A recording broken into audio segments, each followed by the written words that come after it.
Hurricane Ian leaving behind economic devastation as well. It is putting pressure on Florida's fragile insurance system. While there's no official word yet on how much the damage from Ian will cost, there are some early estimates showing a $1 billion price tag, 28 billion to 47 billion to be exact. This comes as thousands of Floridians have lost insurance coverage due to failed insurers or policy increases. Joining us now to discuss all of this is property insurance lawyer Michael Heiger and former chief innovation officer of the County of Los Angeles Transportation Agency, Joshua Schank. Thank you so much, both gentlemen, for being with us. And let's start with you, Joshua. You know, the road ahead certainly looks like a long one. What kind of logistical challenges does the region face, from electricity to roads and bridges? Yeah, I mean, the biggest problem you have right now is that the supply chains have been cut off, and it takes time to restart those chains. It doesn't just happen overnight.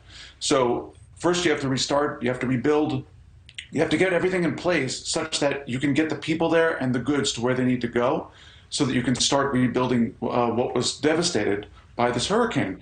And that takes time and it takes money.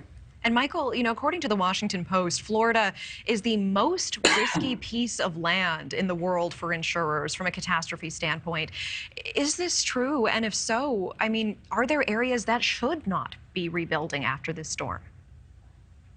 Well, that, I suppose, is really more of a political question and one that I'm not really qualified to answer. I mean, people are always going to be attracted to areas where there's water and areas that are, you know, attractive. And so that's always going to be a tough issue, just like we saw after Katrina. So it's a difficult issue for us to say, but I would expect that these folks are going to want to rebuild, and the infrastructure will be rebuilt. Michael, how much can we expect flood insurance to rise following Hurricane Ian, do you think? If you mean the cost of the flood insurance, again, I would expect on the property side, the wind side, that's certainly going to increase, but the flood insurance is a FEMA regulated program. It's a federally government-backed program. So whether or not that's going to increase, that's, again, something probably more of a political question than a legal question or a business question that I'm qualified to answer. The real question is, how much is the government going to kick in to help these folks? Because a substantial portion of the damage that we're looking at is going to be identified as being flood damage. And so you're going to have this battle between what's covered under folks' property insurance coverage versus what's covered by the federally regulated flood insurance program. Right, a battle, and meanwhile there are, you know, people who are caught in the middle of this. You know, 18 years after Katrina, New Orleans, of course, still rebuilding. Are we looking at the same thing here potentially, Joshua?